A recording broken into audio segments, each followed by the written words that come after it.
Hey, boys. This beat makes me want to dance slowly in the mirror. Gyrate? Yeah. Makes me want to open up an OnlyFans account. Ooh. And rub baby oil all over my chest. I think you can. You make some money. Probably can.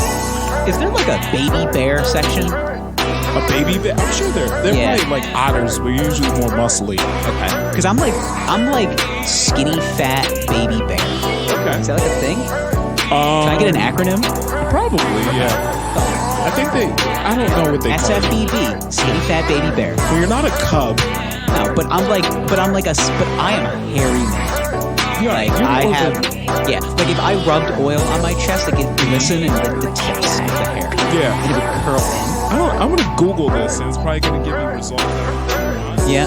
But skinny, hairy gay men. Do it and open up that incognito window as we speak. Yeah, it's not gonna be kind of. While you're doing that, I will talk about this here podcast. Hi guys, how you doing? WineBoysPod at gmail.com. Thank you for your wine suggestions. We got a lovely boy this week. WineBoysPod on Instagram and Twitter. I am at the Zach Edward on Instagram and Twitter. Just search Zach Edward in all your social media search bars. You'll be able to find me. Give me a follow on the Twitter, on the Instagram. Also, YouTube page. We are uploading our full episodes on YouTube as well, audio only. I do intend on introducing video as we get closer to the big anniversary episode. So we're going to have a lot of good content. Content is key in today's world. Content is king. Yeah, that's what I'm telling you. Every time I listen to a 16-year-old on TikTok saying, you're creating content, not only, I think, one, kill myself, but two, I think... Don't you have homework? Yeah. Go to fucking school. Yeah. It's like, I just made $4 million last year dancing in a mirror. And it's just like most strippers do also.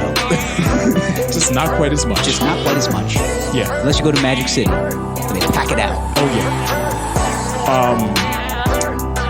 Did you shout out your socials and shit? I did. Okay, Wait on you. I zoned out. Wait on you, dog. All right. Hey, boys. No for me, dog.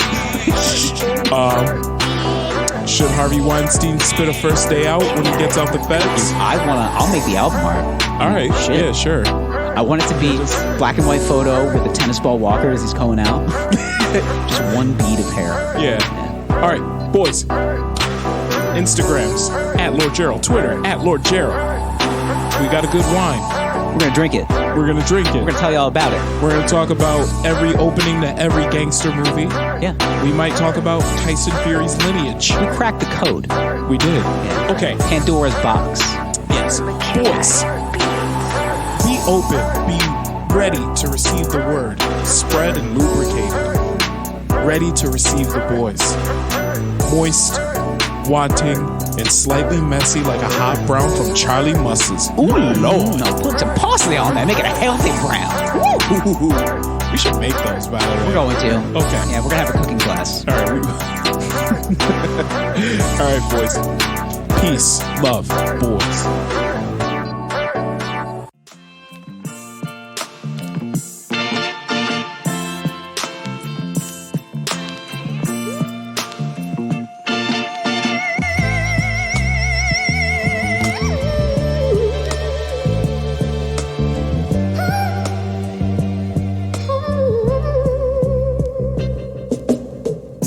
Hi, I'm Gerald. And I'm Zach. And we are the Wine Boys. Boys.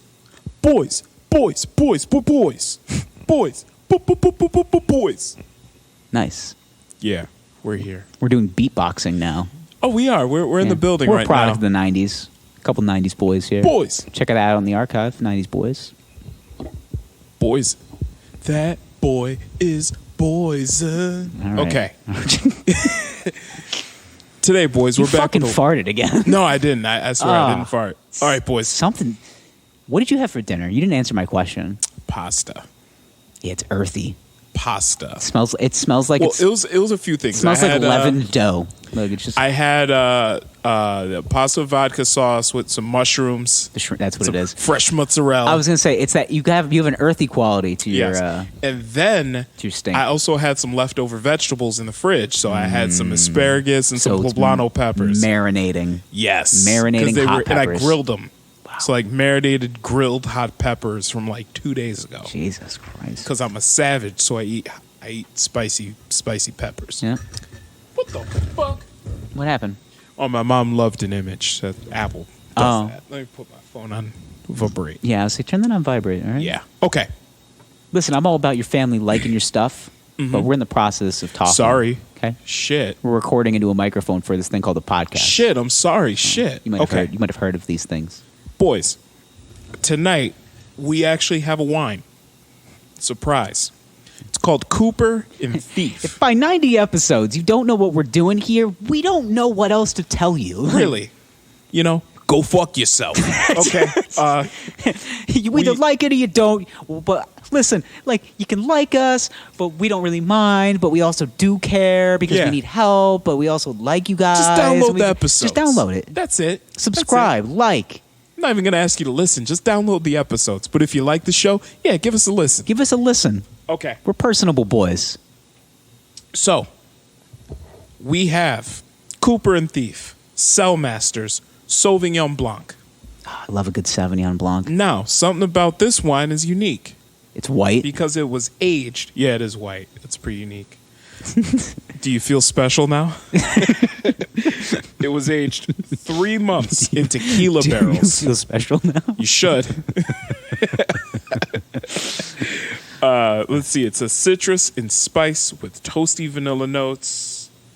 It is a Napa Valley 2016 vintage. Comes from California, hence Napa Valley. And the bottle reads, let's see, Why Oak. Oak makes wine taste better. Some of the most expensive wines in the world are aged in oak.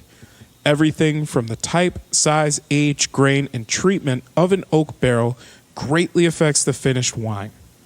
Oak gives the wine sweetness, creamy vanilla aromas, and our aged Casa Noble tequila barrels add even more depth and another dimension of flavor.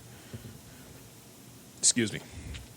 Bringing in notes like spice and tropical fruits. Cooper and Thief Cellmasters, an artisan wine, Sauvignon Blanc, harvested in 2016, aged 3 months in tequila barrels. Some winemaking traditions are meant to be broken. That's why we rested our bright and crisp Sauvignon Blanc in an aged añejo tequila barrels. And when we cracked the barrel open after 3 months, let's just say we put our penises in it and had a swell evening. No.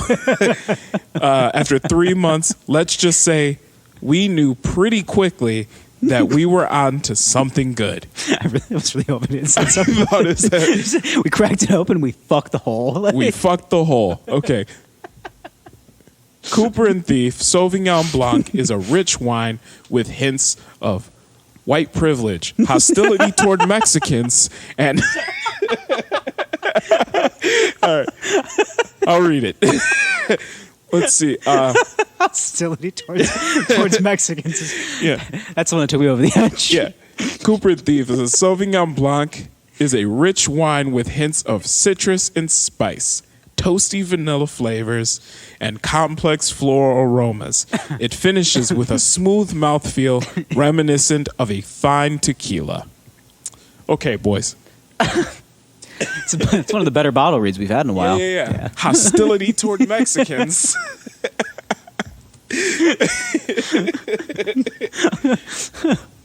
This wine's making me feel oddly racist. By any chance, give it a smell. Does it smell racist to you? Hostility towards Mexicans. Oh, God, that's funny. Yeah, California, right? I mean, yeah. Napa Valley's in Southern California, right? Yeah. Yeah. There you go. Hostility toward, It's like, what they do to you? Man, fuck, man. Yeah. They showed up 20 minutes late to their 4 a.m. shift. Like, it's like, come on, man. Like, cut him a break. All right? It took him four buses to get here. Okay? Like, all right, boys. You're going to fire him because he's 20 minutes late to a 4 a.m. shift? Like, you white privilege asshole. Okay. So, All right. What drew me to this is, and I remember saying this a few episodes ago, a few weeks ago, that I was looking for some sort of white wine aged in tequila barrels. It's not even a fad anymore. It's kind of it's a thing. It's a big thing in California because California wine fads are kind of how you say, I don't know how to say it really. It's really as like mamby-pamby as you can imagine. It's just like, you know what's in right now? Oak barrels. You know what's in right now? Tequila barrels. Like, I was looking for the Behringer one. Which I heard slaps, so I want to try that at some point. We will try it. The liquoria I went to didn't have it, but they had this instead. And I've been actually eyeing the Cabernet of that, but I'm glad you got the Sauvignon Blanc because I was not feeling a red boy. No. Well, we had a pretty strong red blend last week, so. Oh, man. Yeah, so I was ready to do something like this, and I was like, I thought I had to call the doctor. Yeah. Like, I had my my morning hot brown, and I took a look, and I was like, oh my God, there's blood in the toilet, and it's like, oh, that's just red wine. Okay. Keep telling yourself that. So no, I mean, as somebody with issues and understanding the hue of my feces of my fecal matter, that was that was not call the doctor red. That was I ate something red and it came out. Okay. So. Well, let's pop this one open because tonight, Charles, you're not blowing it. You're blowing it, Charles. The last 2 weeks, we've had a really hard time. Yeah. Well, just at first it was doing very menial. recording. Yeah, doing very menial tasks. Yeah, you taking a picture of the bottle. Me that we've done opening the literally 90 times. Yes, like it's just literally. Have you ever posted on Instagram before, Charles? You ever opened a wine bottle before, Charles? All right, time to pop this cork. It's in the mic. You boys will hear it. Yeah. Come on. Not much of a pop. A little disappointing. Weak. Ooh. All right. Okay. So this is Cooper, not Copper. I thought it was Copper. Cooper and Thief. It's a 2016 Sauvignon Blanc that's aged in tequila barrels. Ooh, tequila. Ooh, yeah, it smells like tequila. It does. Yeah. This wine is a middle-priced boy. Average price of this is between $19.99 and $24.99.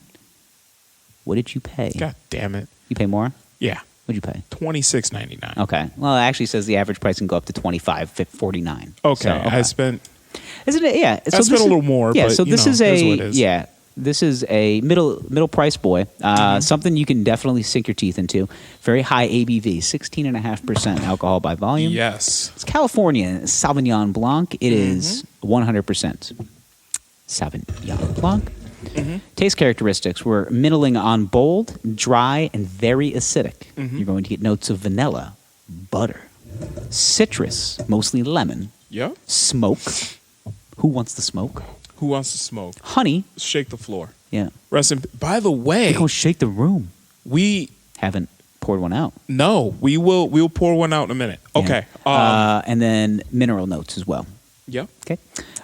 This wine is to be shared with a nice shellfish platter, vegetarian. Okay. Got time for that. And goat cheese. Goat cheese. That's it. Cheese that comes from goats. Okay. There is recommended serving tips for this one. Okay. We recommend that you serve this wine at 10 degrees Celsius, but we use Fahrenheit because we're American. 50 degrees Fahrenheit. Okay. This can be achieved by storing the wine in the refrigerator and taking it out, say, 15 minutes before serving. Well, let me take this out of the ice then, because this is actually probably going to be a little too cold. Yep. So I've had it on ice. So yeah, it's probably going to be a little too cold. So we'll give it a minute. Let's talk. What do you want? Fuck it. Let's get our first pour. Yeah, you know what? I want to drink. Yeah. Listen, we're not here to be. We're not here to browbeat the boys. Yeah, we're not here to adhere to your rules. Yes. Yes.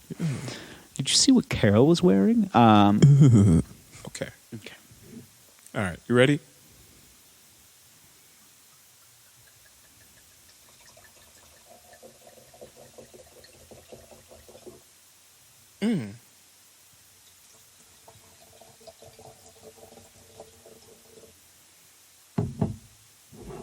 Delectable.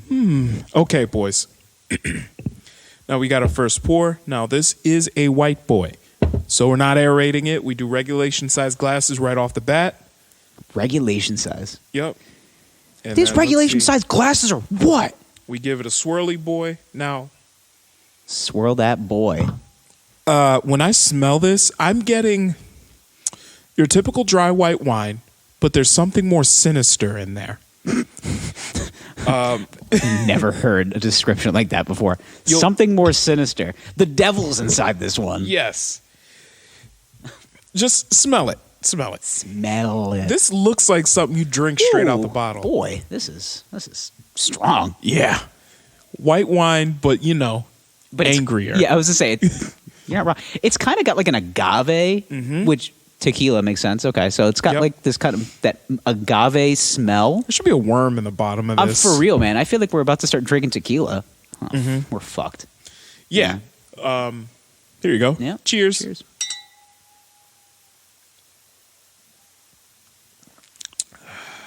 Ooh, yeah, it's bitey. That tastes liquory. What the fuck is on the back end? What is liquory dock? What is going on? Are you poisoning me? What is You that? feel that like smoothness, like you just drank fucking Patron in the back of your throat? Yeah. I like this. So hold on. I feel like we should be drinking this out of rocks glasses. No, hold on a second. Yeah.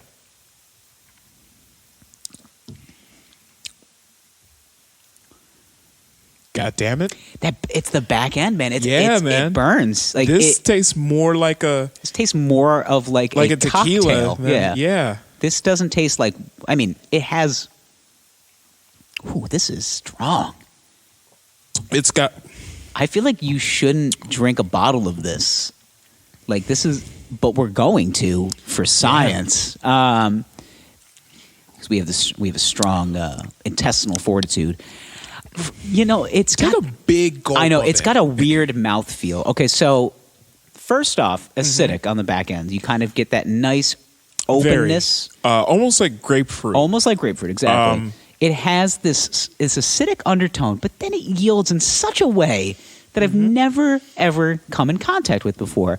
Because wine going down is supposed to have kind of like that floral opening and that aroma. I just get like strong liquor. Like really strong liqueur back end flavor. Like I'm drinking tequila.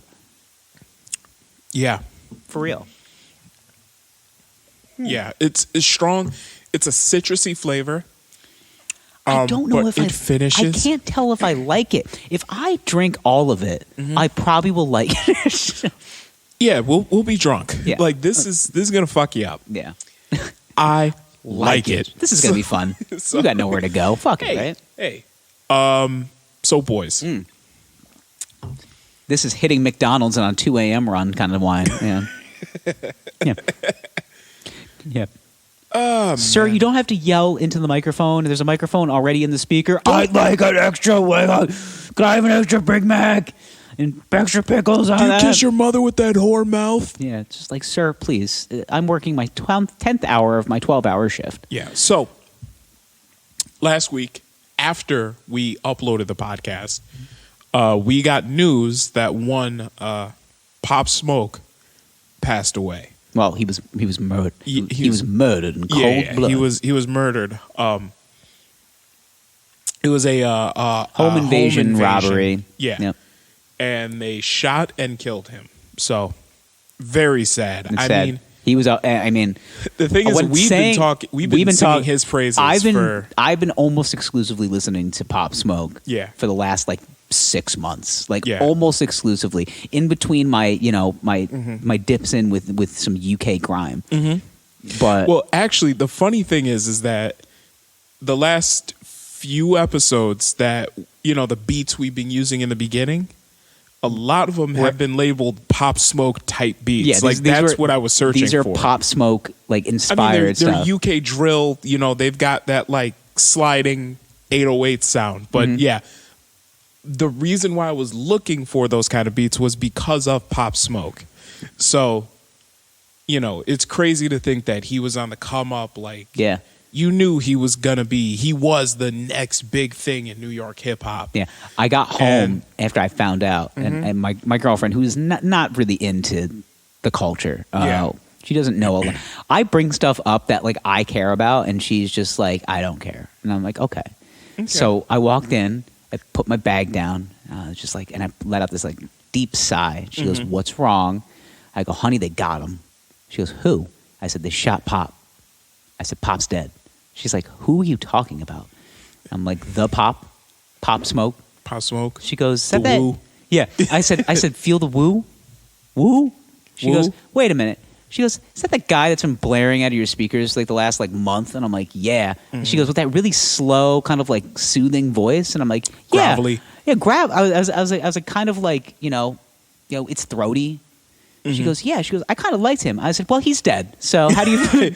20 years old. Yeah, 20 years old. 20 years old. Jesus. It's fucking crazy, man. I mean, how old was Juice? 21. Something like that. Fucking Yeah. Zan was what? 18. God damn. Like they're just everyone. Wait, Lil Xan died? Yeah, not Lil Xan. Fucking Lil Peep? Peep. Yeah. Fucking Zan's not doing well either. No. Remember he went to a hospital because he ate too many flaming hot Cheetos? And he like got an ulcer. Everybody thought it was a drug overdose. I was like, nah, just too many flaming hot Cheetos. Can you imagine How many embarrassing that flaming is? hot Cheetos do you have to eat? Several bags. That has to be pretty much your diet. Is Yeah. flaming hot Cheetos. What'd you eat today? Flaming hot Cheetos. Flaming hot Cheetos? What about for breakfast? Flaming hot Cheetos with milk. Yeah. Oh God. Can you- Well, that might cut down on the heartburn, I guess. I guess. Ugh. As saw- somebody that has acid reflux, flaming hot Cheetos and Sounds I, terrible. we don't talk. We don't talk no more. Yeah. I saw an interview with Lil Yachty like a while ago, and they asked him like, He's a what great he, interview. they asked him what he loves to eat, and he was like, "Oh, pepperoni pizza." And they were like, "Oh, okay, like I guess it's good to have that every now and then." He was like, "No, like that's what I eat." And they were like, "You don't eat anything else?" He was like, "No, like I eat pepperoni pizza. That's it." What do you think his shits are like? Non-existent. Oh God, I feel like they got to be like carnivore diet shits. Yeah. Where like you grow to not really trust your farts anymore. You just get to the point where like You're rolling the dice here. Like it's either going to be nothing today or it's going to be just I might not be able to leave the house. Mount Vesuvius. Like, Yeah. yeah. What a tough time in our world where that is the conversation you got to have with yourself because you're entirely too lazy to do anything else for your body. Like I hear like the way that maybe it's a facade and maybe they're just kind of putting on for the culture, but like when rappers talk about their diets and like the amount of drugs they're doing, I'm just like, how does a normal, regular, everyday person take in that much consumption of anything and live like normally? Here's what I don't get it. Here's what it is. I get it, they're all like in their I've learned 20s this. and they're very like fleet of foot, but it's like The young ones are doing it. Like the really young ones are actually doing that shit because they're young and they're stupid. yeah. And then what happens is they get a little older. They either die, which we've seen, Which we've seen a lot or of. they get a little older and they're like, yeah, I still rap about that shit, but I don't actually do it. It's like Future, for example. So raps about half the shit that he doesn't do. Yeah. Future's still rapping about fucking Percocets and lean and fucking Xanax and all this shit. Yeah. He's not doing any of that shit. Meanwhile, he has mutual funds. But what he is doing is he's getting women pregnant and disappearing. I love it. Yeah. Like, She belonged to the streets. she belongs to the streets. Yeah, that's what Future's doing. Like, Which is Future came, you got pregnant, poof, here's a check. Yeah, Future. Like, Just call me Future Houdini. yeah. Future Vandross. That's what I'm telling you, man. Once you get closer to your 40s, I mean, that's just an adult thing to do, is to get a woman pregnant and leave. I mean, Dude, Big Sean. You see how he got in shape? Like, he looks good, man. Yeah, he looks real good. But yeah, you see these dudes, like, once they start Old, like getting into now, their like 30s, yeah, I was gonna say like fringing 40 rappers, like guys that are like right at the cusp. I think Future is 40 now, right? 38, close to it. Nadavius. Yeah, he's got to be close. Yeah, Regardless. he's got to be close. But but you can see that, like if I'm combing the gram, and a lot of it is just like these rappers that like you and I were in college, and they're like in their late 20s, and they're like on the come up, and they're singing about like fucking drinking. Honestly, they talked about a lot. Was drinking wine. Yeah, he's 36. Moscato, and you gonna do the hand. Yeah, he's 36. Damn, he looks good. I was say he looked good. Yeah, he does. You know who fucking looks. You know who. I mean, I kind of obviously because I watch a lot of his shit, but like 2 Chainz looks Titty 2 necklace is fucking ripped. ripped. Yeah, And my girlfriend is obsessed with his trainer because she like does all of her like workouts, and she's like, 2 Chainz trainer is also my trainer, and I'm just like online. Yeah, he pays her. Titty Tawheed. Yeah, well, Titty is 42. Looks amazing. Oh, he looks 42, incredible. man. Yeah.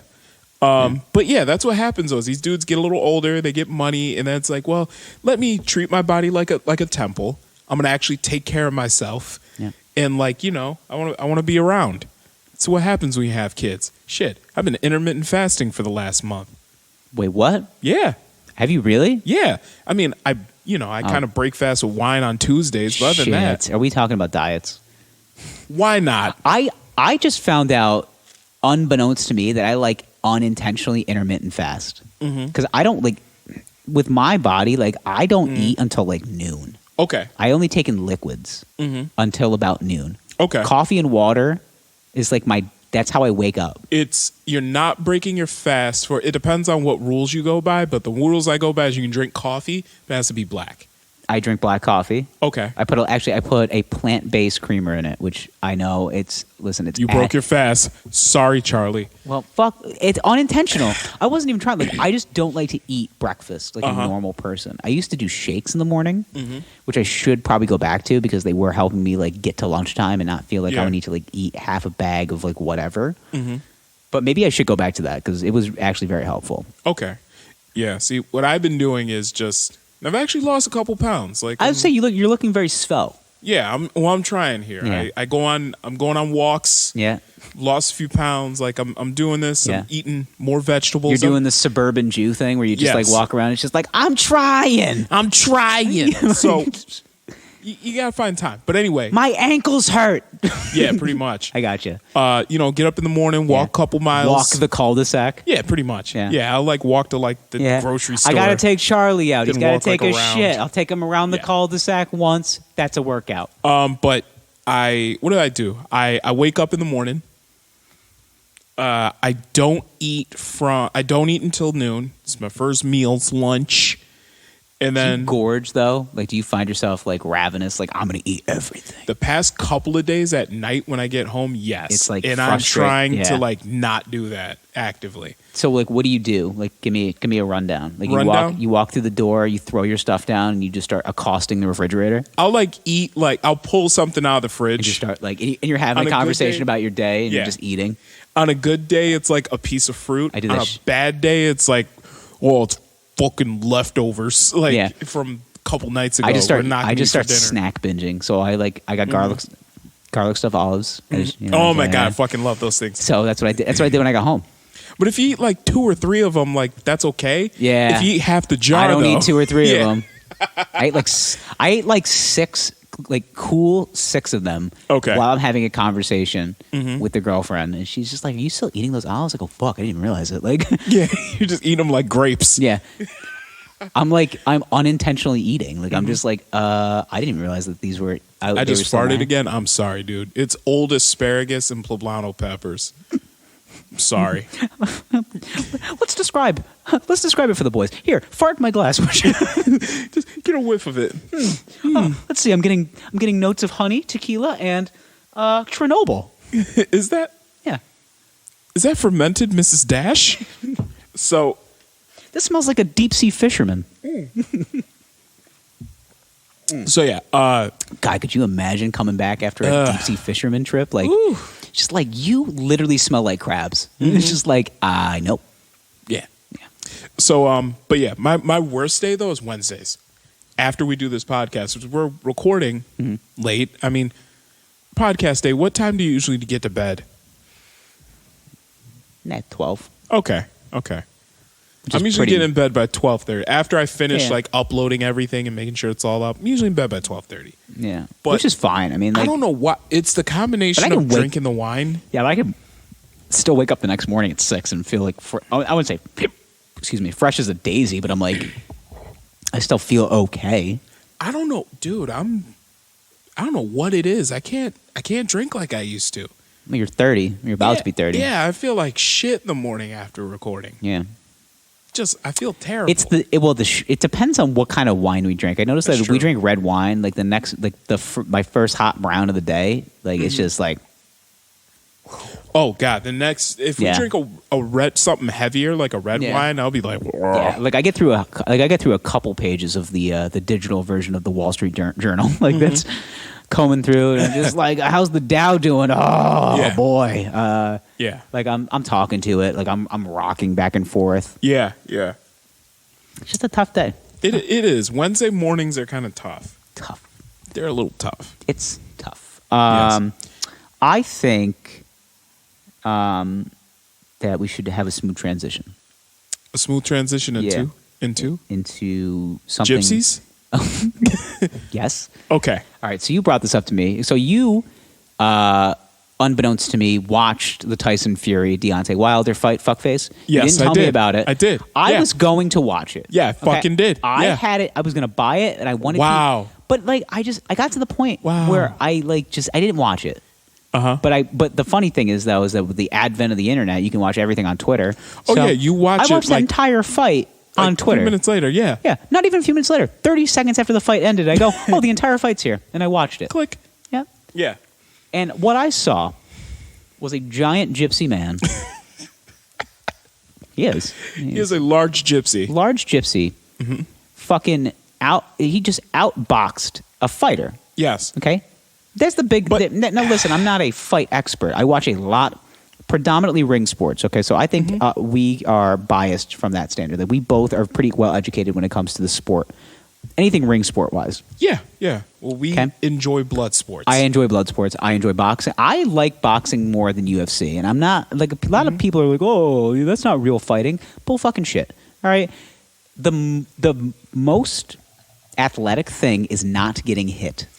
Drink more of this poison. Yeah, bite the apple, would you? Come on, Eve. Come on, Snow White. I'm enjoying this wine, by the way. It's growing on me because I think there's some type of internal fungus that's growing inside me. Yeah. But what was I even saying? My thing is like watching somebody sport box, because boxing by like its definition is essentially just avoiding getting hit. Yeah. That's why that's why I'll have this conversation to my death that Floyd Mayweather is not the greatest fighter of all time, but the greatest boxer of all time. Yes. I will correct everybody. I think, Floyd Mayweather is the greatest fighter of all time. He's the best boxer of all time. Yeah. No. Yeah. Now, what I loved about the fight, though, that happened this past weekend was basically I didn't know what to expect going into it because, the last fight, we talked about it, It's a great fight. Deontay Wilder awesome. knocked down Tyson Fury, and you for sure thought he died. Yeah. And then the man just sits up. Yeah. Undertaker style, just like, Yeah. gong. Like, Yeah. oh, shit. And you're like, holy shit, Yeah. how's he alive? So, What?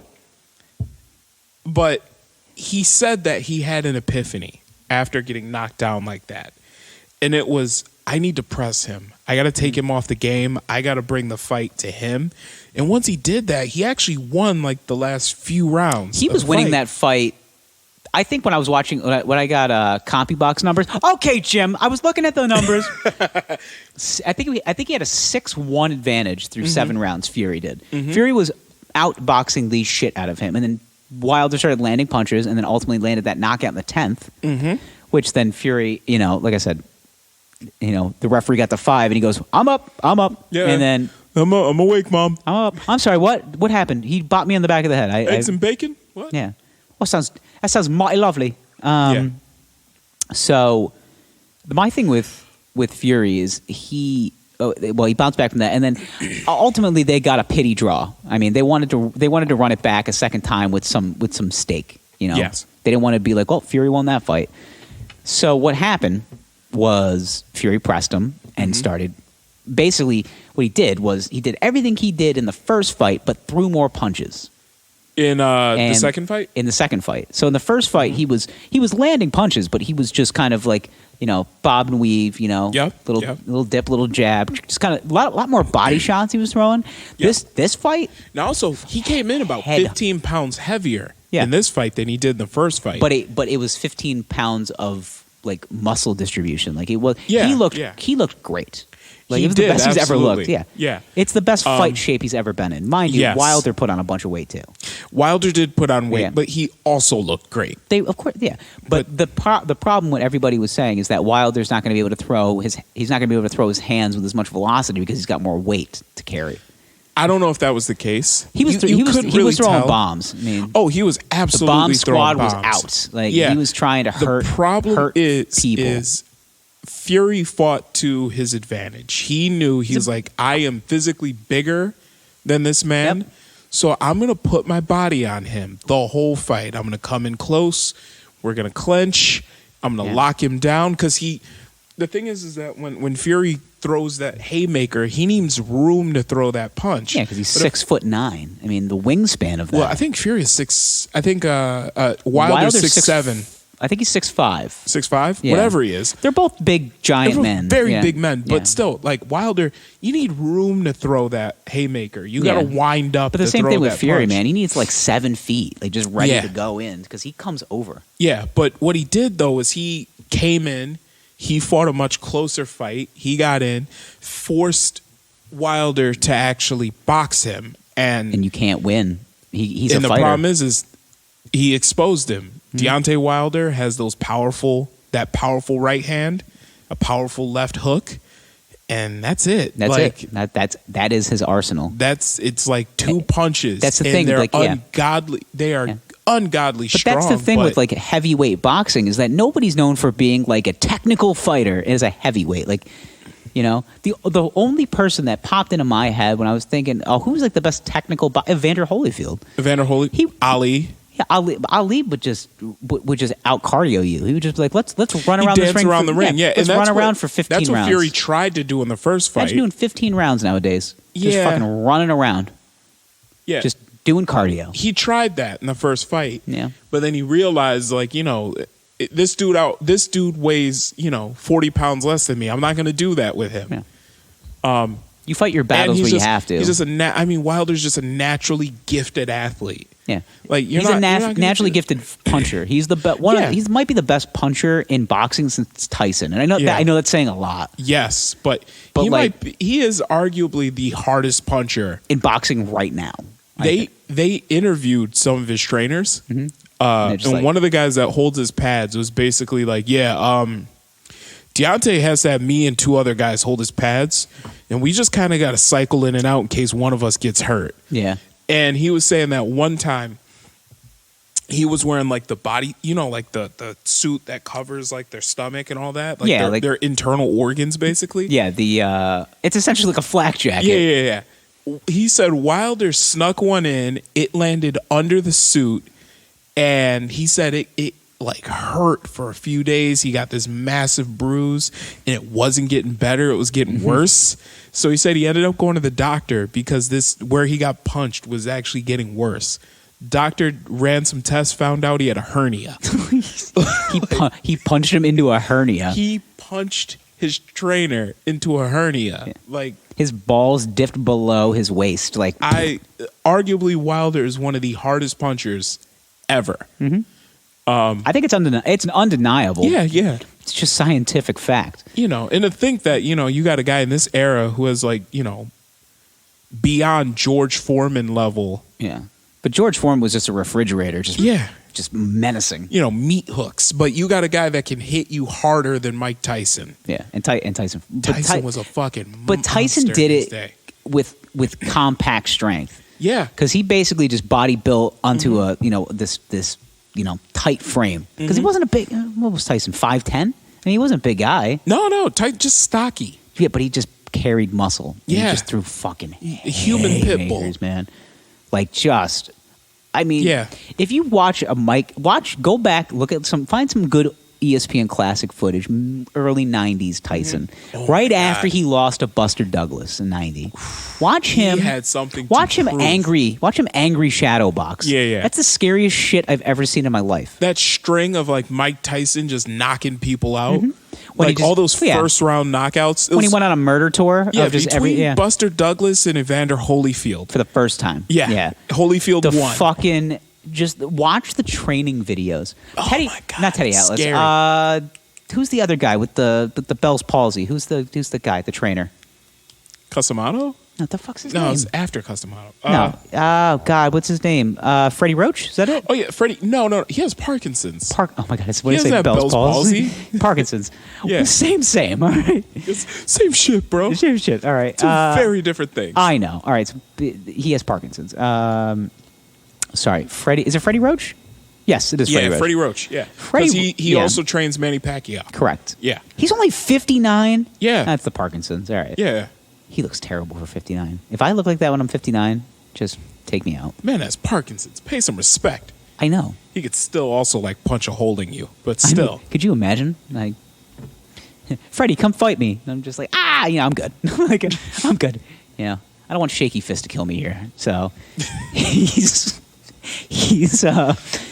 Freddie Roach would have these conversations like because he helped like reform Tyson's like skill set.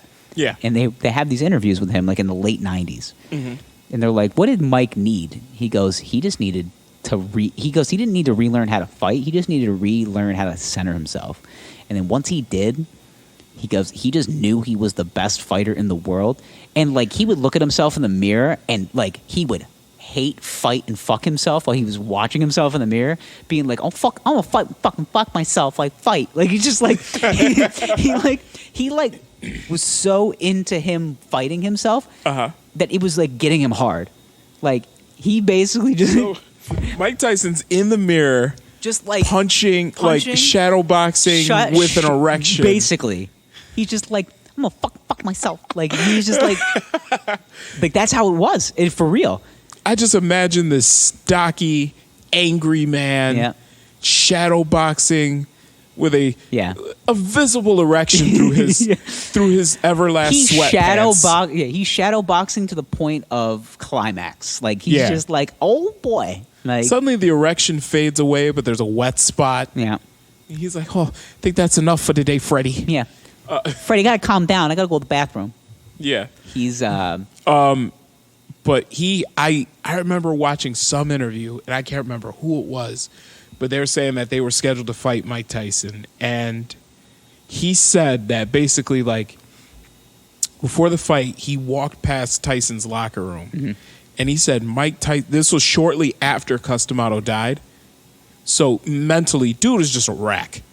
But he said he walked past, and he said he watched Mike Tyson, and he was watching quietly, so he didn't realize he was there. He watched Mike Tyson beat the shit out of his lockers. Just start punching his lockers, and they're all dented to hell and all fucked up. The locker doesn't stay like closed anymore. And then dude is just crying, like furiously. just fucking crying. And he's just watching this happen. And then he was like, I'm supposed to fight this fucking lunatic? Yeah. And then he went out there and got knocked out in like the first round. He's gonna punch a hole through a refrigerator. Yeah, and then this dude, like after watching that, he went out there and got knocked out in the first round. He was like, it just, I can't handle that shit. Knocked the fuck out. But to say that Deontay Wilder is still scary. They say that he hits harder than Mike Tyson, which is, I mean that is a very drastic statement. As somebody that grew up watching Tyson as a youth, he was a superhero to us. I mean, he did some stuff later that was like regrettable. Okay, but you were 7 years old. My first boxing match. I remember this vividly. We went to my friend of my dad's was hosting a fight party. I was 6 or 7, right? It was 97, 96. Yeah, was this the Holyfield match? No, yeah, the ear bite. Holyfield 2? The ear bite was my first boxing match. Or was that Holyfield 1 or 2? It was the second fight when he bit his ear. Okay. That was the first thing I was. Now, mind you, at that tender age, I was not really like, here for it. Like I was just, bopping around. This is actually what made me love boxing. That's the thing. Is like that's my first memory of boxing. Was Mike Tyson biting another man's ear clean off. Yes. And I was just like, I think I like this shit. Okay. I remember my parents used to throw fight parties because at the time this is 97, my dad was stealing cable. So Act like that guy didn't have a black box. Come on. It was a great box, but I feel like we need the music in the background. Just, Yeah. It was 1997. My father was stealing cable. So anyway, Every opening to a Scorsese movie. yeah.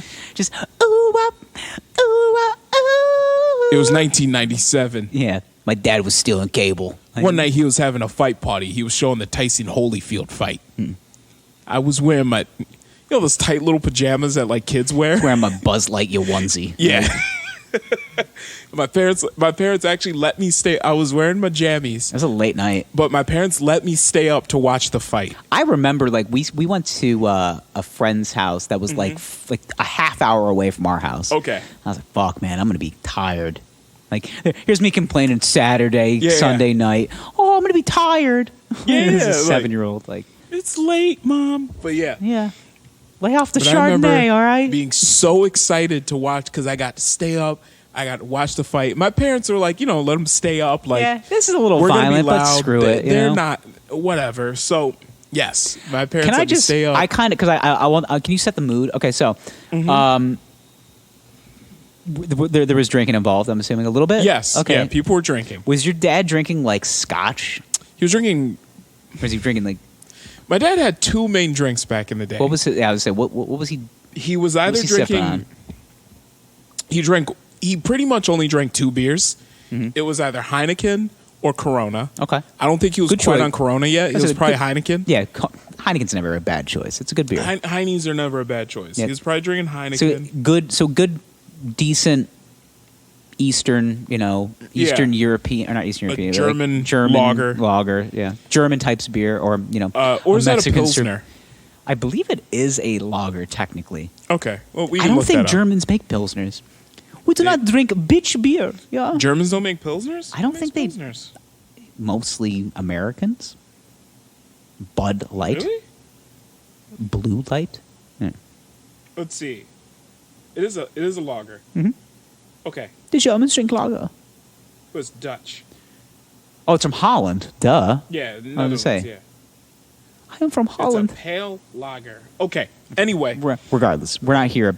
We're not here for or that. maybe he might have been drinking like Bombay and orange juice. Nice. Because Class. that's Classy. not vodka and orange juice. No, gin and juice. Gin and orange juice. So anyway, Was were there cigars or anything involved? no cigars. Okay. No cigars in the house. Okay. All right. And I remember watching this. There was food, and all the adults are on the couches, so I had to sit on the floor. I was 7, malleable, and I remember watching this fight, and I remember, everybody in the house talking about how like, I don't know how Tyson's gonna win this one. Like, Holyfield is giving him that work. It went past. Putting in that work. It went past the first couple rounds. Yeah. Which Holyfield was whipping that ass. Oh, he was. Well, Yeah. everybody at that point in time knew that basically if you got Tyson beyond the first couple rounds, most likely he didn't condition He was gonna gas out. well enough, Yeah. to actually like go the distance. Yeah. Whereas Holyfield came in the game as what, like a cruiserweight? So No, he wasn't that big. He was a light heavyweight. Oh, you're but right. He was a he was lighter than a cruiserweight. Yeah. Yeah. Well, at this point, he was fighting as a heavyweight. He was 235, 240. Yeah, They were but- both almost the same weight, but the weight distribution was different. Yes. Because Holyfield was a smooth 6'3". Yeah, right? Holyfield's about 6'3", Tyson's like 5'10" or something Yeah. like that. But Tyson's more compact, Yeah. stocky guy. Tank versus missile. Yes. But Holyfield was much better conditioned going into the fight. That's what he was known for. He's known for his unparalleled conditioning. But also, boxer versus fighter. Yep. Mike Tyson, best fighter. Yes. Evander Holyfield, boxer. Yes. And there's your natural. And Holyfield basically Just ate his lunch for a lot of that Yes, entire rounds. fight. And then at one point, I remember someone yelling, "What did he just spit out?" Mm-hmm. And then, "Whoa, what just happened?" Yeah. Motherfucker then- gnawed his ear off. Yeah, and then come to find out they got in a clinch. Tyson bit his ear. Yeah. And so I was like, I knew he spat his mouthpiece out. I remember like my mom yelling that while we were watching the fight. So Yeah. So here's my recollection of the fight. So we were at my dad's friend Rich's house. Mm-hmm. Rich, I can only describe, looked like the if Carrot Top and Gallagher fucked. That's how I could describe Rich. That's exactly what he looked like. Unruly hair. On the hair, dude, bald spot, but like hair still around it. But it was long in the back, so it was like mullet style bald. Mm-hmm. Like, who does that? So he was into a lot of like 80s hair metal. Hell yeah, yeah. He had a fucking what is it, Judas Priest like poster like in his man cave. Yeah, it was yeah. He was one of those guys. Okay, and Rich partied. Rich drank a lot of light beer. Like this was a light beer. This was a suburban white light beer type of party. Okay, so you get there. What like was this Bud Light? Was this Jenny Light? No, this was like a Miller Light type of party. Okay, not a Busch Light, but a Miller Light. Not Mad Dog. What was that beer? Was it with the Red Bulldog on it? Was it called Mad Dog? Red Dog. Red Dog. That's what it is. Yeah, Red Dog was there. Yeah, that was when Red Dog was really around, like the mid '90s. Oh my god, yeah. Yeah, remember? Oh god, Red Dog sucked. I've never had a Red Dog before. Sucked. Let's have a Red Dog episode to get back to our root. We're drinking fancy tequila wine right now. Listen, man. We need a Red Dog episode. We're about to be in our 30s. All right, this shit is passable. Like we can drink this and be like, we're 30. Yeah, but no, we need to get back to our roots. I'm talking fucking Mad Dog 2020. Party in a dirty attic. We're drinking Miller High Life. There's a tree with panties on it. Yeah. Like that's what we need to get back to. Yeah, it's college, man. But yeah, so Rich's parties were watch parties were pretty slamming. So his wife was there, she was just I think she was just playing cards in the kitchen with like the girls. Like, okay. They we don't want to watch the fight. They were playing like fucking the gin rummy. Okay. They were playing pinochle. Yep. The kids were in the corner, they had blocks and stuff. I think we had Lincoln Logs. We were just hanging out. The men are definitely betting on this fight because there's a lot of disgruntled. There's one guy in particular. I think his name was Lenny, if I'm not mistaken. I know it's it's not funny. So I gotta tell you, man. Like do you want the suburban, like the most suburban white story you could ever hear? My dad used to work at a paperboard. Oh my god! Hold on. Yep. Lay your head on my pillow. Basically, okay. Tell the story. So my dad, he worked at a paperboard. Boom, boom, boom. Boom, boom. where he was slinging the local paper, and that's all he did. This place was a 24/7, and they would just print paper all day. But they needed like this heavy machinery back in the day because the newspaper in the 90s was kind of a big fucking deal. It was thick. Yeah, it was thick, and it was the way we got information. Pre-internet. Yes, pre-internet. So his hours were long, and he worked in with a mill. So you're just like working on the assembly line, like getting that shit out. Yeah. So all of his friends were like the guys that worked at the mill, Rich, Lenny, but all of them had like they all had their own like qualities about them. So like Lenny was the heavier one, that's definitely done his time. That's like, I've been working at the mill 25 years and fucking mill. Yeah, chain smoking Marlboro Reds, and he would always the Cowboy Killers. Yep, but he would always sip scotch. He was a Scotch guy, so he would be like sitting in the corner, like kind of just. But he would play with the glass because he was angry. Because he would just like, so it would be like angry swishing, like you could hear like the glass, like the ice hitting the glass, like. And I could tell that he bet Tyson big because he was just like, yeah, this guy's a fucking piece of work. Like just like really like wouldn't really like get angry, but like you could tell like he's losing money. Like I could see it. I got $200 fucking on Tyson. Yeah, like he's just really like he's pissed. Yeah, like he put up like he bet like Tyson was gonna knock him out like the third round or some shit like that. Partially mortgaged his house. Like it was one of those types of nights. And he's just like, I put up the pink slip to my fucking car on this. Yeah. So what? Tyson was getting that work, and Lenny was Caprice getting wagon. palpitations. Like he was not doing well. Oh my god! So Lenny has an ulcer now. Lenny was forming cancer in his body during this fight. Like it was happening. So it was just a lot of bad shit was going down. So and then the ear bite happened, and Lenny was the first one to say anything because that was the first thing that popped in my head because it was just like I was kind of like sitting in the corner. We were playing.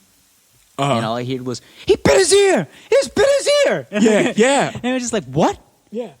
And they're like, no, he didn't bite his ear. And then, I don't remember who was calling the fight. It had to have been Lampley. Probably. So it was probably Lampley and, fucking, who was, Who? So it was. We'll go to the tail of the tape, Jim. It was Harold Letterman. Oh God, Harold Letterman, Lampley, and who's the fucking color guy? This will bother me. We'll figure it out. My favorite thing too about HBO pay-per-view. No, I'm joking. Yeah, no, it was not Roy Jones Jr. He was like I think he was an Olympic boxer at that time. Yeah. My favorite part of the HBO broadcast, the thing that I always would remember, was the multicolored microphone heads. Remember those? They had like a red, a green, and like a blue one. Yeah. I was like the attention to detail by HBO Sports here. Like this is amazing. This is yeah. Boys, if you want to score points in your broadcasting degree, just so you know, Lampley was calling the fight, and it was Harold Letterman was obviously doing the car. Oh, okay, Jim. So it was Jim Lampley. All right, never mind. It's not even that important, regardless. But Lampley was like screaming. Like that was the first time that I heard like a broadcaster be like, he just bit his ear. Like he's just like, I can't believe he did that. Like he's ruining the sport. The sweet science is no longer sweet. Like just like a lot of like analogy stuff. Did you find it? I can't find who announced it. It was Jim Lampley he's still the voice of HBO boxing. Yes. Will be forever. It's so weird in like today's day and age. Like you get to watch Fury and Wilder streaming. Like you don't have to even get HBO pay-per-view anymore. No. It's like a lost art. By the way, they both came in at 218. Were they that little? I don't say that little. I don't. Well, compared to today's, act like I can put on 218. Jeez, I mean, fuck. Like, I mean, with today's heavyweights, like Tyson Fury just came in at 273. Yeah, that's how much I weigh and he right looks now. Fine. Yeah. 270. Yeah, I was saying I'm looking at 273, 6'9", and I'm looking at 273 on you. 5'10". Yeah. Distribution's different. There's a difference there. Yeah. World class fighter, not a world class. Yeah. There's a difference, but still, like, never thought that my weight would be a boxer. But it's height but he's distribution also too. 6'9". But you didn't see giant men like that fighting back then. Even then, Lennox Lewis was probably at the time the biggest physically professional fighter. Mm-hmm. And how tall is Lennox Lewis? I mean, again, 6'5", 6'6". Like he's not as big as Tyson Fury. No. But even then, I mean, he's 6'5". He weighs 257. But even then, like, that is how tall Deontay Wilder is. And if you look at, like, the rest of the big heavyweights out there now, like, a lot of them are, like, 6'4", 6'5", like... Yeah. Just big boys. They've gotten bigger, So this brings up... So my question I raised, are you trying to see a third fight? You trying to see Wilder Fury 3? Or are you trying to see Joshua Fury? I want to see Joshua Fury because I wanted Andy Ruiz to win, but I knew he wasn't going to. No, he wasn't going to win. They wouldn't let that happen. No. But they. But I know that I want to see Joshua Fury because this one's for all the marbles. Joshua Fury at fucking like Wembley Stadium, 90,000 people. Like, let's do this shit big. Whoever wins this one, though, is going to be undisputed heavyweight champion. And we haven't had one of those since Lennox Lewis in 1999. Correct. So someone's up on their sweet science knowledge. We do, baby. So I think I'd like to see that fight. I'd like to see two Brits like really like because it's Anthony Joshua. Mind you, he had that hiccup against Ruiz because he didn't take him seriously. Yep. And I love Andy Ruiz is like my favorite person on the internet. Yes. He's just doing like Hot Pockets ads and people are just like, Snickers, look at him. I love this guy. Look at him. He was the heavyweight champion of the world. Yeah. That guy. He could fuck you up, but he loves Snickers. Yeah. He's just a chubby Mexican that could like really rock your world. Like he would kill you in a fight. But then that second Joshua fight, he just ate his lunch, man. Like Joshua came out and was just like, nah, I'm a more gifted athlete, so I'm going to show you. Yeah. It would be a good fight. I think we're going to get, for box office purposes, I think we're going to get Wilder Fury for a third time. Okay. I think Joshua's going to go, he's going to go clean some clocks elsewhere. Probably pad his record with some bumps. Yeah. I think you get to third. I think you both see them, especially if Fury comes out or they put all the marbles in and they go, all right, we got 230 win fighters here. Uh-huh. Fury's the undefeated lineal champion, and we have Anthony Joshua, who's just the guy he has not fought. They just haven't crossed paths. The guy with all the belts. Yeah, the guy with all the rest of the belts. Yeah. And then you just do you do a full-fledged, like, this is for all of the marbles. This is literally all the because it will be it'll be the biggest heavyweight boxing match in 20 years. 20 years, yeah. Yeah. If you're a boxing fan. If you know like where Anthony Joshua was like the guy for the longest time. Like he's for the last couple years, since pretty much since the Klitschko brothers correct retired. When both of them went out, but like Fury just kind of came in as like he's this fat, like kind of funny, quick talking gypsy who just like who's just like like somebody will cross him over, but then he like took like you remember the interviews, like we even played this on the show where he was just like making fun of the guy that he is going to fight, and he's like not even trying yet. Yeah, he's just like he goes, I'm a fat man, I'm gonna beat you.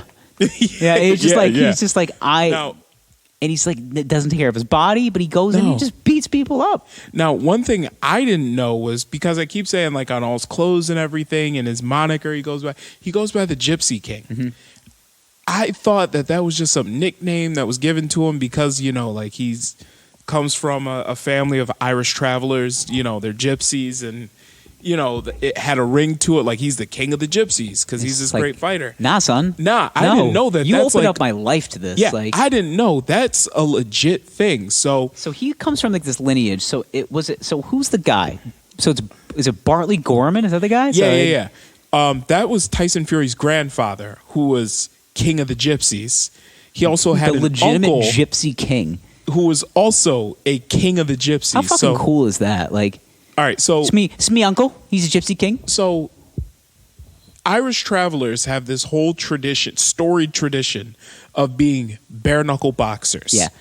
And Tyson Fury's family, he can trace back his family like the last 200 years correct of bare knuckle boxers. Yeah. And basically like if you're like the big man beating the shit out of everybody as a bare knuckle boxer, you get the title as the Gypsy King, and he's had multiple in his family. Mm-hmm. So this is actually like a legitimate title, which I had no idea was. I know, right? This is a legitimate title. So Tyson Fury comes from a long line of shirtless Irish travelers. Yeah. Drinking and punching each other. Best and we talked about it a little bit before. So you've never seen the movie Snatch? No. It's a Guy Ritchie movie. It's a good flick. So there's this character in the movie. It's Brad Pitt who plays this gypsy who's a bare knuckle boxing champion, and his whole character is basically just like this quick witted, like outsmarting, fast talking gypsy. And that's like my first run in with like the term. Like I've always heard like he's a fucking gypsy. Like I didn't understand what it meant.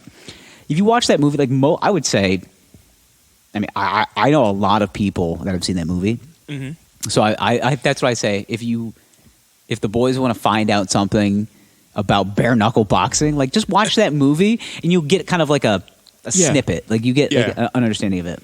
But then you showed me like the guy, like the actual like the Gorman family. Yeah. And it's like he's like, I represent a clan. Yeah.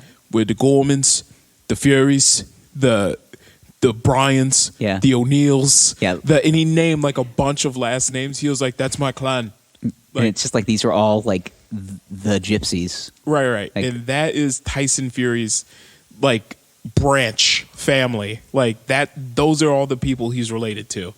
They named off all these people, and they're like, okay, and this is Tyson Fury's grandfather. And there was a documentary done about him back in 1995. Yeah, about being like king of the gypsies, this like old bare knuckle boxer in like the mid 90s. Fucking nuts. Mm-hmm. It's a lot more than I thought it was. I thought it was just like, that's a cool moniker. Like, and I didn't realize this. Like, this is actually like a historic title. For real. Like, it means something to them. Yeah, like he comes from a family of great fighters. As he should be, being the heavyweight champion of the world. But you look at these dudes, and you just imagine, like, you know, his grandfather's like standing there, all strong looking, like doing that classic, like, you know, British boxer stance. You know, with a finely trimmed, elegant mustache. Yeah, like, yeah. It was like boxing gloves. Yeah. You call those bitch mittens. What the fuck is he doing over there? He's putting on gloves. Was it cold outside? You don't want to fight me with your bare knuckles? You're gonna put on some bitch mittens? Yeah. Take those off, you fucking wanker. Yeah. Fight me like a man. Yeah. Yeah. And Yeah. yeah, just imagine. I'm gonna like, show you a couple of things here. I'm gonna give you the queen and the king right here. Like, yeah. And I just imagine him like cigarette in his mouth. He doesn't even put the thing down because he's taunting you. That's how he actually, like, when he goes to the corner and they're like, usually they're like towel you off and they're like ice pack you. He just lights a cigarette. Yeah. He just lights a cigarette, puts it in your mouth. Yeah. And then they just kind of like, listen here, mate. Now you notice whenever he goes for that strong right, he always drops his left hand. All right? Use that to your advantage. And then he's like, all right. Oi. Oi. Well, he's like smoking a cigarette. And then they like give him a sip of a pint. And then it's just like, oh, get back in He there. fucking smooth uppercuts the guy and then like end scene. Oh, man. Yeah. There's this awesome scene in that movie Snatch, where he just like Brad Pitt's character just like ends this guy, and it's like this quick just right hook, and the guy's just done. Like, it's just, oh shit. Like, my name is Charlie Bronson. yeah. That's a good movie too, man. Oh, I love that movie. Yeah. Well, it's obviously so. Did we watch that together? I think I made you watch that movie. You did. Yeah, You because did. one of my that's a great movie, Bronson. It's the first time Tom Hardy's dick was shown to me on screen. I was surprised. Nice penis. Nice Yeah, penis. The man has a nice penis. It's one of those like art house like type Yeah. of movies. Now, I was into that like in college, of course, Mm-hmm. like we had to be. You know what it was? I took a world cinema class. Uh-huh. And I had to do like a final project, and one of my buddies was like, "You ever watch the movie Bronson?" I'm like Charles Bronson, like the old like race car driver guy. He goes, "No. The Bronson movie about the guy that's the most notorious prisoner in the history of England." And I was like, "Nope, don't know that." He goes, "This guy did a petty crime, and now has been locked up in solitary confinement because he just beats everybody up." I'm like, That's it. That's it. Yeah. He did. I think he stole was like $7.13. He got put away. Yep. For He stole stra- just enough to go to prison. So pretty just like it was strategic. Oh, Ooh, shit. nice save. Nah, I didn't Spill- save it. Oh no, it's spilling wine. Not spilled. It's okay. The glass is Jesus, empty. Jesus Christ! Drink more wine, Sly. Drink more wine, you fuck. Fucking ha. Fucking lie. Yeah. I had a hard day at work. Yeah. Adulting is the worst. Charles Bronson. Bronson the movie is great because it's basically just like there's that one scene because it honestly just reminded me of that when he went to go visit like his uncle or he went to go visit like that guy and he walks in and it's done in like that. It's kind of got like that chandelier style. Yep. Not chandelier style, disco ball style look to it. So he's in a elevator and it's just kind of playing this like electronica in the background. It's like Yeah. bum, bum, bum, bum, bum, Yeah, bum. yeah. And the disco ball and he walks in and he goes, "Oh, Charlie, my boy, you're here just in time for cocktails." I love that scene in that movie because it's just that same one shot of him, just him, and they're having this conversation and there's enough tension where it's just like, I think he's going to kick his ass. Yeah. But he doesn't. "Oh, Charlie, you're here just in time for Not cocktails." gonna lie, watching that movie made me want to do push-ups. It does. It does. That's It all he does. does. And there's that ends. I'm gonna It's a kill. strict I'm gonna kill this prison entire style movie. Yeah. There's this one scene in the film, calisthenics. and you guys will see it because Tom Hardy's gonna be naked, where he's just fighting people naked, and he's kicking the shit out of them, and there's nothing. Isn't that the one where he was like covered in black paint or something like that? Yeah. And he's just kicking people's ass, and dick is bopping around. Yep. Slapping his thighs every time he lands a punch, and it's just like, Yep. Jesus Christ. He actually had to take a test. The real Charlie Bronson had to take a test to prove that he was not insane. And they actually labeled it. I think he was the first person in the UK to be labeled completely sane. Completely sane, but he just wanted to. He was doing it for sport. Like that was He just wanted to be famous and Yeah. he wanted to be a criminal. And that was it. That was the best way to do it. Yeah. Yeah. The most notorious prisoner in the history of the United Kingdom. And it's all because he just was fucking people up. Yeah. Everybody. Everybody got hands. All he wanted to do was fight and be famous. And he did. That was it. Yeah. He was like just released, and it wasn't like that long ago. Really? It's like 7 years ago, I think it was. Like it was. Look this up. And he probably looks incredible too. Yeah, but all he was that entire movie was basically just like 100 minutes of people getting viscerally beaten. Basically, like watch another man beat up several other men for a lot of time. That's basically what that movie was. It was like Charles Bronson. It's like blood sport meets. Yep. Like Shutter Island. That's a good way to describe it. He's 67 years old. Mm-hmm. Still alive? Yeah, still alive. Yeah. Was married, That didn't work out. Good for him. Nice job, Charlie. Yeah. Great movie, though. It's a underrated movie. Yeah. That movie came out right as like the movie Drive was coming out too. I think it might have been the same director. Okay. That kind of that art housey like. Yeah. Which and what's her face was in it? The girl from Mad Men. Drop. Rachel Hendricks, is that what it is? Christina Hendricks. Is that what it is? Yeah. Yeah. She's a redhead with the phenomenal brain. Zesty. Yeah. Zesty chesties.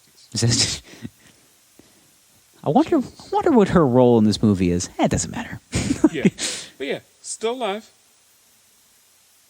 Still alive. Apparently his wife was found dead. Ex-wife found dead. Speaking to the microphone, please.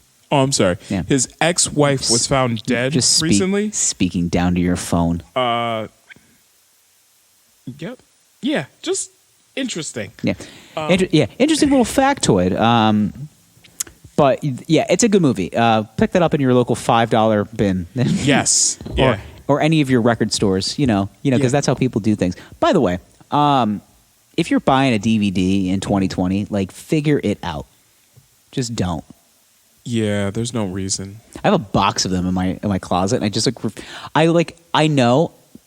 I was cleaning out my house the other day, and I was going through just like stuff to get ready for the inevitable spring. Mm-hmm.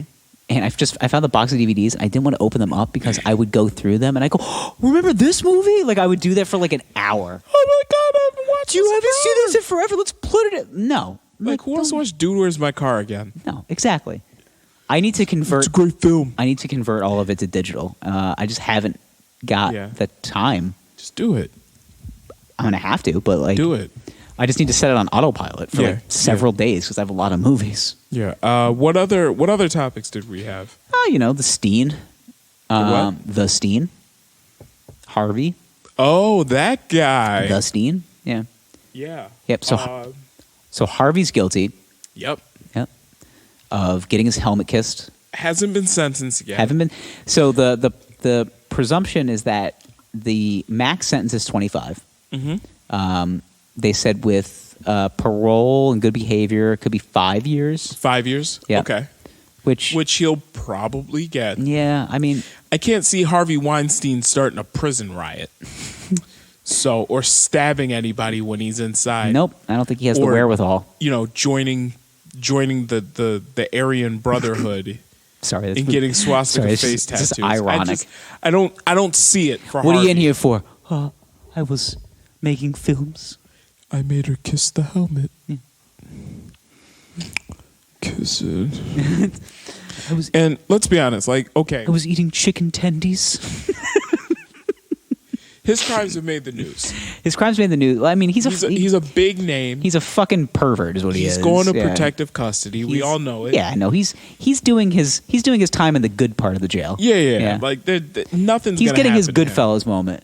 Yeah, we're cutting garlic with razor blades over there. Right. Well, I don't know if it's going to be that good to him. Yeah, it's not going to be like Al Capone's Persian rug, but no, it'll be nice. It's not going to be that good to him. But he's an older guy.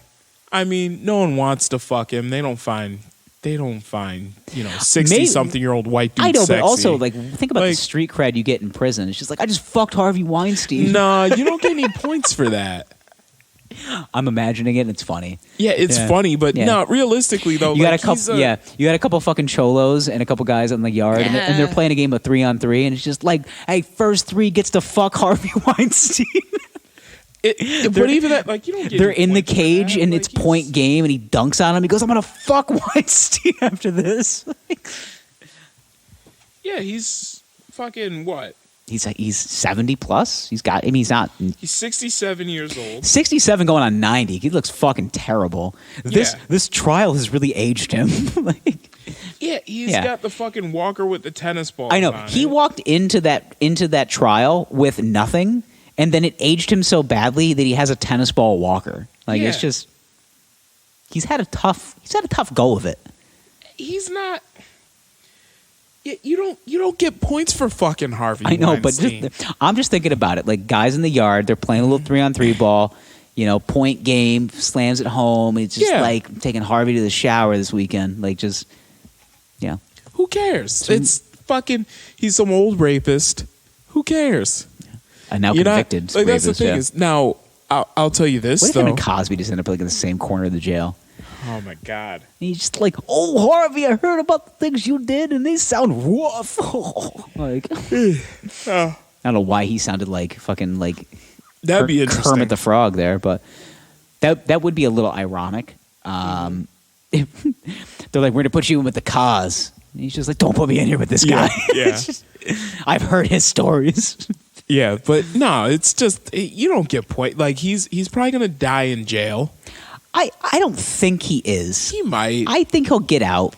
I mean, his commissary is going to be stocked up. Yeah, like he's going to. He might pull a Jared from Subway and eat honey buns. Like, maybe just eat his ass to death. Like he might. He might. I don't think Harvey's busting out rec yard activities. Like the thing is, though, is that like the sexual predator guys, they take my walk now. They don't get any respect when they're in there. Oh yeah, no, he's not gonna own anything. Regardless of any type of predator that you are, I mean, if you're doing it to kids, to women, like you're a piece of shit. I mean, you're fucking dog shit. So he's not gonna own anything while he's in there. He's just gonna. You can't get yourself out of that situation. No. Like, how do you explain yourself out of that hole? Yeah. Like, well, she wanted to be in this movie, and I needed to have release. I don't get enough release. Yeah. It's like, get the fuck out of here, kiss dude. The helmet. Yeah. Pay for it. Pay for it. You're literally bleeding money. Like, just, dude, do it. You could get a high class escort who only fucks the rich. Like, and you are that. In the words of Tory Lanez, I ain't broken a minute. Fucking your hoe in her kidney. Yeah. Yeah, he's not gonna own anything. Fuck anytime he gets anything, like it'll be taken from him by other inmates. We're gonna start seizing shit. You get new shoes. Those are my shoes. What size are those? They're my size. He's gonna get postured up a lot. Yeah, he'll probably have to pay for protection. You gonna eat that fruit cup? No. Just don't take my tendies. Yeah. Order chicken tendies. It just. He might die in there. He might. Whatever. Fuck him. Fuck him. Yeah, absolutely. He did some fucked up shit. Absolutely fuck that guy. Yeah. Yeah. He did some fucked up shit. He has to pay the price for what he did. Yeah. But you just see him like hobbling into court with that fucking walker with the tennis balls on the bottom of it. The funny thing is too is that like every part of his body it looks like he's been drinking like embalming fluid. He looks terrible. Yeah. It's like somebody's been siphoning fucking antifreeze and like everything. Like I think something's killing him from the inside out. Like dude, he looks rough. Yeah, he went in a millionaire and he came out a bitch boy. Like he looks terrible. Yeah. He looks fucking. He didn't even have gray hair before this trial. No. Now look at him. He looks ancient. Yeah, he looks old as shit. Just like, I couldn't bathe in money, so now I look terrible. I couldn't take my $20 baths. How will you bathe yourself this evening, Mr. Weinstein? 50s, please.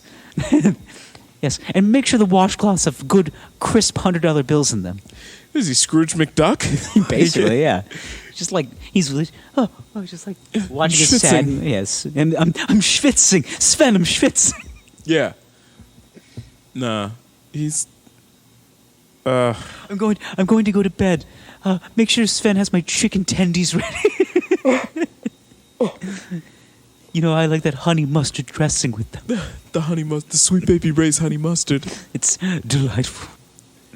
Yeah, he's gonna Everybody's have getting their justice. You know, Nicole. You know, I'm sorry. Nicole Kidman is getting her justice. Beef Curbin is getting his justice. Beef Curbin, he's getting. You know what's his? Yeah.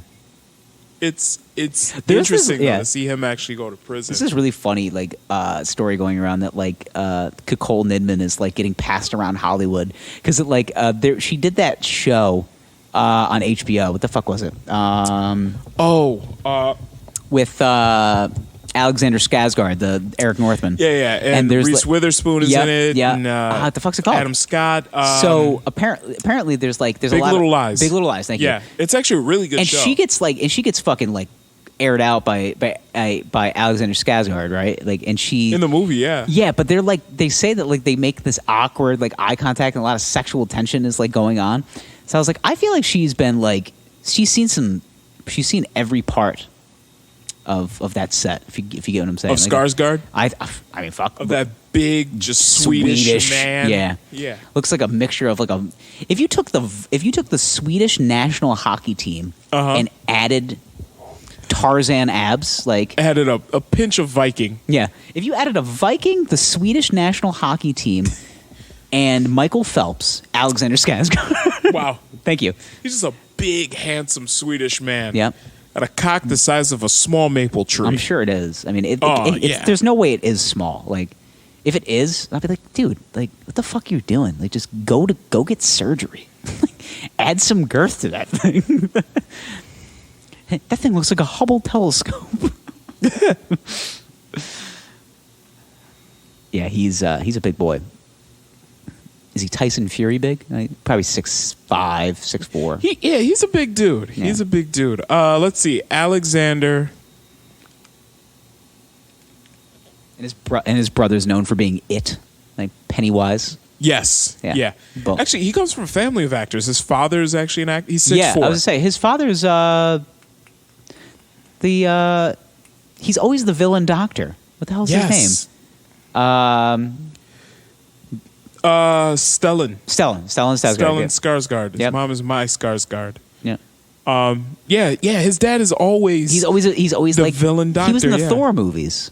Yes. Yeah, he was the doctor in the Thor movies. Yeah. Not a villain. But he became one. Yeah, he was like Natalie Portman's Lost mentor World. in I that think one. he became like the like he got some type. I don't know. I don't want to get Marvel.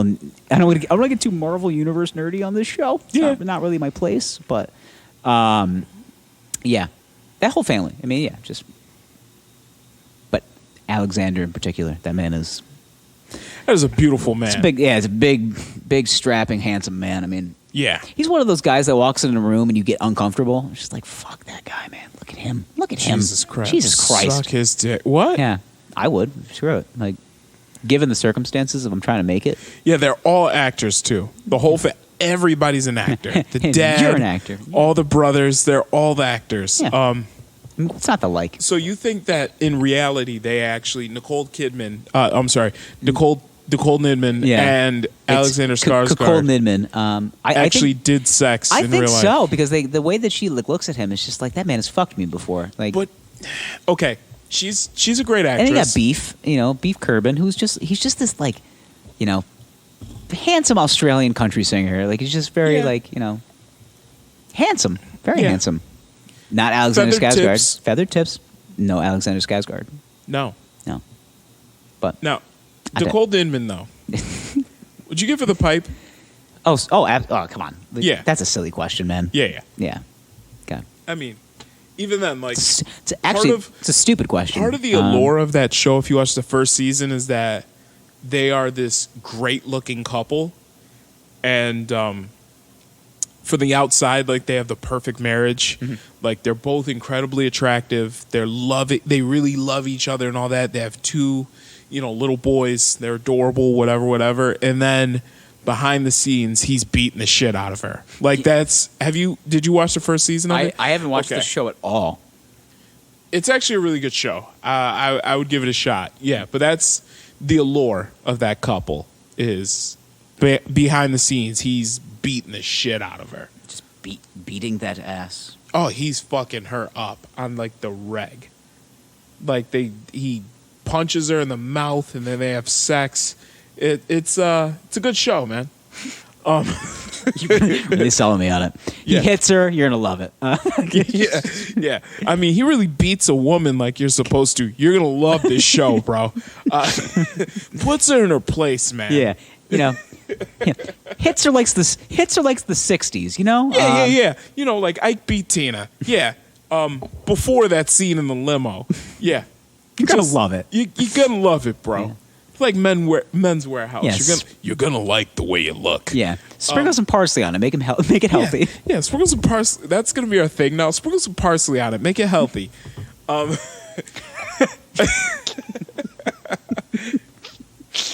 love it. Yeah. It's gonna be a shirt. Yeah. But what do the boys do? Sprinkle some parsley on it. Make it healthy. Make it healthy. Parsley makes it healthy. What you got? Steak potatoes? Put a little parsley on it. Mm-hmm. Make it healthy. Make it healthy. So. Yeah, I like that. Yeah. So, what else you got? Anything else? I don't know, man. Just, methamphetamine. Who doesn't like them, right? Right. Boys, I got a confession to make. Oh, fuck. Now we'll save that for another time. Okay. Jeez, teaser trailer. Yeah. So what are we gonna do? We were talking about Martin Scorsese movies. I know all of them start out the same. They have well, I know it's funny though because like it just becomes so natural that like you watch a gangster film from whatever era, but like the Scorsese like the Scorsese. So they always romanticize this period in time. Yeah, it's always that opening scene of the movie. Yeah, it's between it's like the 1940s, 50s era of like the Northeast, New York, New Jersey, Philadelphia. And every single one of those movies starts out the same. And it's always like last night I was watching Blow. Starring Johnny Depp. Good movie film. Great movie film. And it starts out, it was just like, playing some like hit song from Motown back in the day. It's like a doo-wop song. Yeah. And it was sang by like some band of like black kids from New Jersey or whatever that like moved to Detroit to like make a record at Motown. But you didn't find out they were black until years later, because all their album covers were just like pictures of like some cheerful white family on a beach. And it always starts out like, my name is George Young, inmate number 678222345. And I was the greatest cocaine smuggler this country's ever known. And then the music starts, I was like, it all started back in 1956. It was like, my pop was a hardworking blue-collar Irish immigrant. Like, he started a small construction company. He had 4 or 5 guys on his crew, good, hardworking guys, but they didn't make a lot of money. I love her so much. Like, just every single one of these movies is the same. So...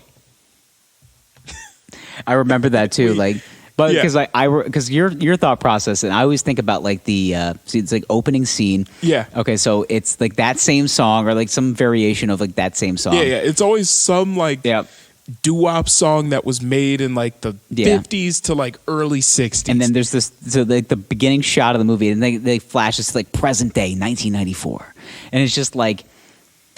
Like the cops are circling. Cops are circling. George Young is like in the middle of the floor, and there's there's this one shot of the camera, and it starts panning up, and it's going above him. Yeah, okay. That's pure Colombian cocaine, and folks. He's fucking like strung out, bloodshot eyes. He hasn't slept in a solid 2 days. Yeah, half naked hooker on one side, fucking fully clothed woman on the other side. Yeah. Drugs, like copious Everywhere. drugs, needles, powders, Right, pills, anything you can imagine. Just Yeah, everything is around him. And the shot looks like just like this avalanche of drugs and mayhem. Yeah, And it around just his life is descended into chaos. Yeah, and it's just like which is his just- the look, and he's just like staring into the camera, and his eyes are fucking big, and he's just like, he's just been strung out on so Yeah. many drugs.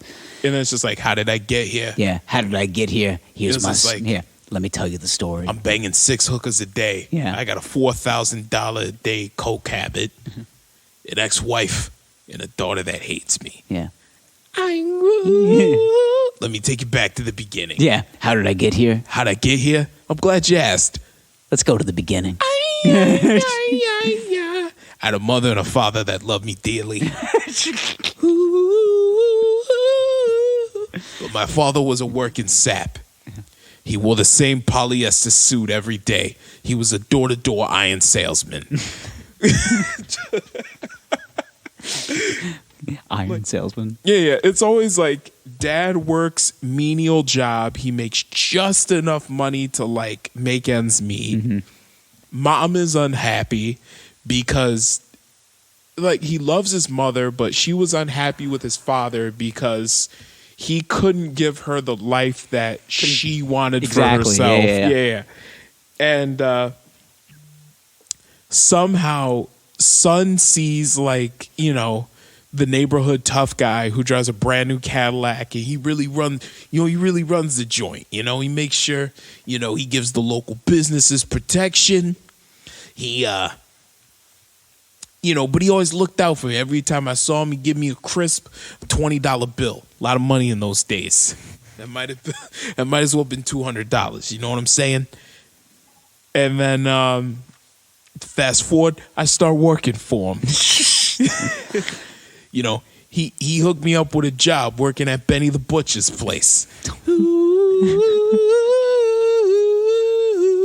We have to thread it. We have to thread in the music. There's like no choice in this. Oh my God. Yeah. Yeah, every movie, every single it's formulaic. Yeah, it's yeah. formulaic to not even to a fault though. Like it's just like I know it's coming, and I'm still all about it. Yeah. Like I know there's going to be this like doo-wop like Motown 50 song going to be playing in the background. Absolutely. It's like I'm watching a Scorsese movie. I'm Yeah. here for it. Yes. Okay, don't change it. But the thing is though, is that shit doesn't happen. I would get angry. Yeah.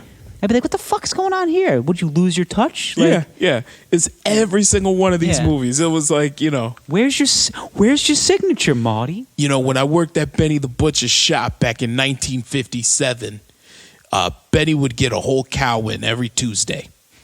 And I'd watch him butcher the entire thing. We have to break it down fiber by fiber. We had to break it down fiber by fiber. First, you get the flank steaks, the sirloin, the chuck, and whatever scraps that Benny didn't want to keep, I got to take them home. I provided meat for my family when I was only 7 years old. Do up. Because child labor laws didn't apply in those days. Fuck child labor. I brought home 43 cents a day, and I got to bring home all the leftover chuck that didn't sell. Yeah. It was a simpler time. It was a simpler time. But Oh, then my God. let's just say my ride got a little rougher down the road. Yeah. Until one day, Frankie Fingers, I saw him shoot a guy right in front of the Benny the Butcher shop.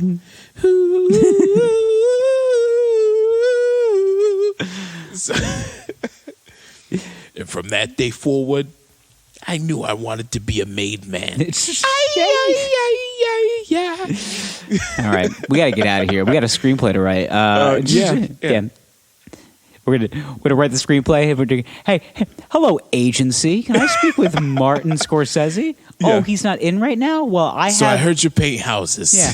Well, I have his new movie. It's basically all the other ones, just better, We took the best bits of all of the other movies. and put them together to make the greatest movie of all time. If you don't Okay. answer this phone call, consider yourself warned. Yeah.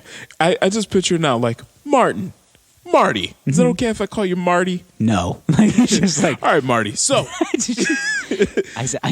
listen. He's just like kind of this like wisecracking Italian guy. He's just like, I just told you not to call me Marty. Like, listen, picture this, okay? Brooklyn, New York, 1957. Seen it. So show me something different. It's just like having one of my friends like just singing while I'm talking. Brooklyn, yeah. Brooklyn, New York, 1957. Seen that movie. Tell me something more. You're 12 years old. You're working at a butcher shop. You see the made man across the street. He's running things. You know, he's got the Teamsters on his side. Teamsters. That's so funny.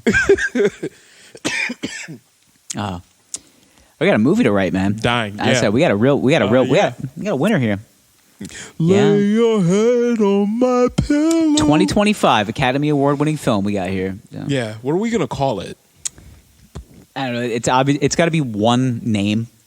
Or the something. Yeah, it's the something or just one name. We could call it like the Postman. Nah, because where's the Postman get involved? Well, we'll just call it the Butcher. Like, Two on the nose. Yeah. Well, there's The Irishman, The Godfather, Goodfellas, Blow. And there's a lot of these great movies. Yeah, they're all not Scorsese films, but like no, but it's the same genre of film. Backseat Driver, like it's just yeah. They're just very like okay. It's Ray vague, Liotta has to be in it. Yeah, Ray, of course. Ray Liotta's gonna be in this movie. Yeah. I don't know where. He just quit smoking. All right. Yeah, with Chantix. Mid Chantix. Ray Liotta's gonna be in this movie. Yeah, he's gonna be wearing a tracksuit. We got to get a scene with him in a tracksuit. Yes. And you know what it's got to be? He's got to be kind of strung out and stressed, so he's walking around like the high school track. Yeah. And he's in a tracksuit, and it's just like, I don't know, like Charlie, I need some advice. What the fuck do you want? Like, he's just angry. It's just like, man, it's like, I love. Yeah, he's just like, what the fuck do you want? And he's just like, he's like, I just wanted to take my morning walk around the track, and you got to come here talking all this nonsense. The fuck do you want? Like, I need some help, man. I just need one scene where Ray Liotta like takes a cigarette out of his mouth, and he just looks like, you know, the main guy in the eyes, because Ray Liotta is going to be kind of like a boss. Yeah. In the movie, he's going to be he's a small part, but he's also a very integral part of the film. Yes, he's a very integral part of the film. He's going to be like, you know, you say one more word, you cocksucker. Like, at some point in the movie, he needs to say that. He's going to threaten somebody's life and call them a cocksucker. Has to. Yeah, that's basically like 90% of the films he's been in. Oh, absolutely. Yeah. If Ray Liotta doesn't have a cigarette dangling out of his mouth and he's calling somebody a cocksucker, is it really a Ray Liotta film? It's not. I don't think so. No. Yeah. I would say about 95% of his filmography. Like, go on IMDb and just look at the quotes from the films. Okay? I could almost guarantee it. I'm not going to say that I have done it. I'm just saying if I really want to go through the number of times he's called someone a cocksucker, I'm going to say I would say about 90% of those films, cocksuckers is in that. You cocksucker. Yeah. Even in Narc, that wasn't even a good movie. No. Like, I think he did an Observe and Report too.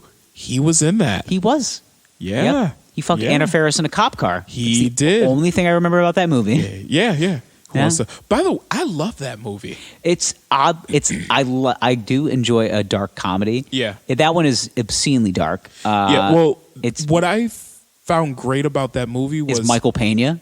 How good also, he was in that movie. It came out around the same time as Paul Blart Mall Cop. So it was like the nice juxtaposition. But they were marketed as similar movies. Like, it's just, you know, a comedy about a mall cop that takes his job way too seriously.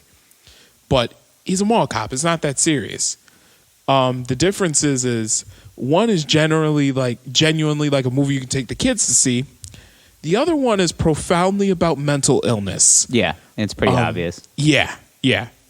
The thing is, though, is that you don't notice how bad the mental illness is in Observer and Report till you're about 3/4 of the way through the movie. And you're like, oh. Yeah, like, this is shit.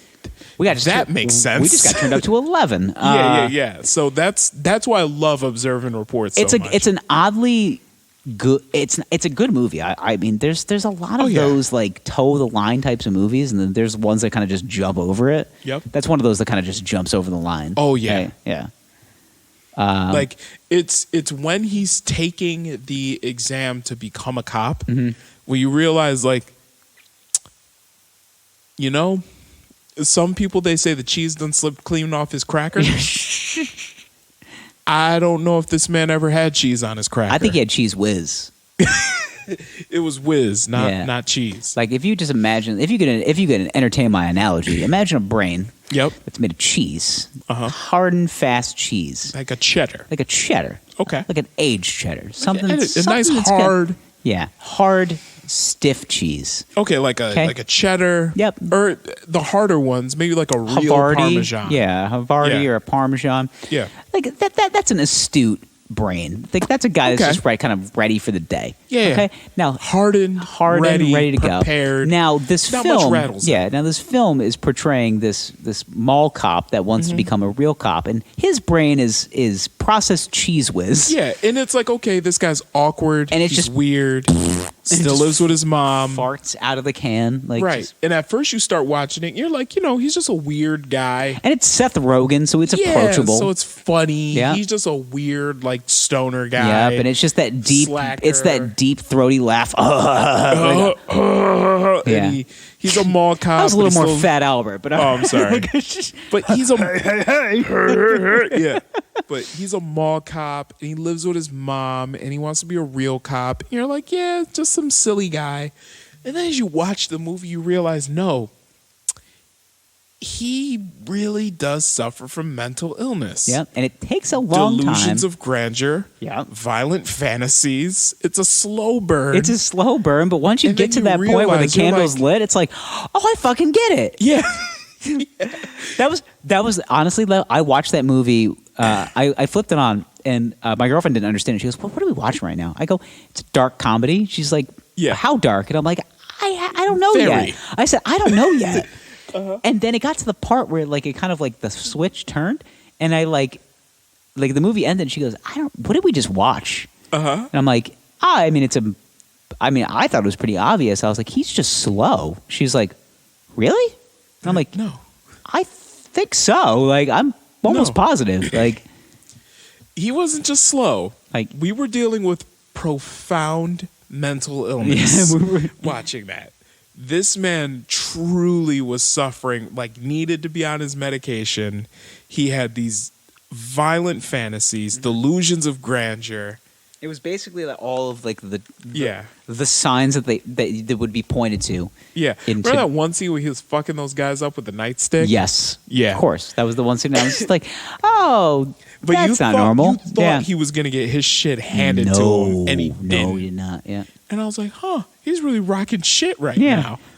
I thought he'd be more of a Streisand, but he's really rocking the shit right now. Yeah. A 40-year-old virgin little quote. 40-year-old virgin quote, man. Yeah. Yeah. Probably.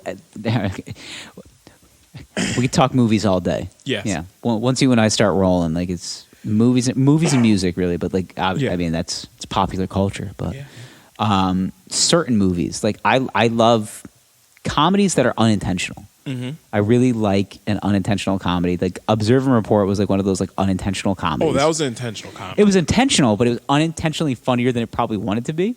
Okay. Just because I love I thought it was more insightful than it wanted to be. Correct, but that's the thing though. It's like Seth Rogen movies are like that. People shit on Seth Rogen movies. He makes great movies, actually. Because they're not smart enough to look past the stoner. Like, yes. Okay, listen. Pineapple Express, that's about as stoner movie as you ever can get. Yeah. It's pretty cut and dry what that movie is. Yep. Okay? Sausage Party. Sausage Party. Cut and dry at first sight. Just a bunch of animated food swearing. And fucking each other. Food porn. But then you get a little deeper into it. It's an analogy. Yep. And then you get a little deeper into it. And it is a critique on religion. It is a critique on religion. Yeah. There is nothing funnier than in that movie than when they get Bill Hader to play a fucking firewater Indian who is spitting firewater into a fire while he's smoking the god's lettuce. Yeah. And that shit makes me laugh so every time I watch that movie. Great movie. Yeah. Where he's doing the native chant and it's just a hiya, how are ya? Like that's the funny. Hi, how are ya? Hiya. Hey, hiya. How are ya? It's the funniest shit, man. Like if you can't look past it, like it's just you're a terrible person. But yeah, once you get past what's on the surface, you realize like, oh, it's a deep fucking movie, man. This is actually an oddly deep movie. Religion. Yeah. Yeah. It's funny too. Yeah. Yeah. That movie gets more negative reviews than it does positive reviews. It's one of my favorite movies I've seen in the last 5 years. Yeah, and you watch it and you're like, oh. Yeah. This is what they're saying. Yeah. Okay. It makes I picked it up right away and I was like, okay. The gods. Yeah. Okay, I get it. All right. We're poking religion. Yeah, yeah. So it does make you think. Yeah. Okay, boys. Yeah. Let's get out of here. Let's skedaddle. Let's skedaddle. Daddy's got to piss like a racehorse. Yeah, I've been holding the piss too. So yeah. We will talk to you next week. Episode 90. Can you believe this? Yeah. Yeah. Boys been doing this for 90 straight weeks. 90 straight weeks within reason. Mm-hmm. You know, some of us had babies. Yeah, we had to take a couple weeks off. Yeah, some of us took a little vacation. Yeah, it happens. But still, we've been doing this for a minute. We weren't traveling for holidays, so. Holiday. We weren't traveling for holidays. Holiday. So, boys, hear our plea. The last thing, please go to our YouTube page and check out our episodes on YouTube. If you're still listening, 1 hour and 45 minutes in. It's pretty shitty thing for you to say. Well, let's be honest. Most podcasts that are about this long. Yeah. It's any pod. I don't care who you're talking. Like, it could be fucking, Joe Rogan. Who's still listening at 1 hour and 45 minutes? It depends on who you're talking to. I mean, if you're listening to guys that really love podcasts, like, yeah, I'm going to finish the episode. But I'm in it for the long haul. Yes. I doesn't matter how long it is. If I'm intrigued, I'm going to listen. I am intrigued. Anywho, but check out the YouTube page and give us both a follow on Twitter because we're starting to lay that hotness. Yeah. So hot fire. Yeah, you said some really funny shit the other day. It made me laugh. What about the woman getting cummed in? It's good stuff. Well, yeah. What did I say? Check out. Don't even bother. I won't. Follow Lord Gerald on Twitter. It's insightful shit. Yeah. He'll talk to you. Listen, he'll tell you some real world advice. He'll put you on the right track. All right. Yeah. All right, boys. Okay. Make your decisions. All right. Don't fuck without a condom and just do things right. Do it right. Do it right, boys. All right. Okay. We'll see you next week. Boys. Bye. I love you. Please call me back.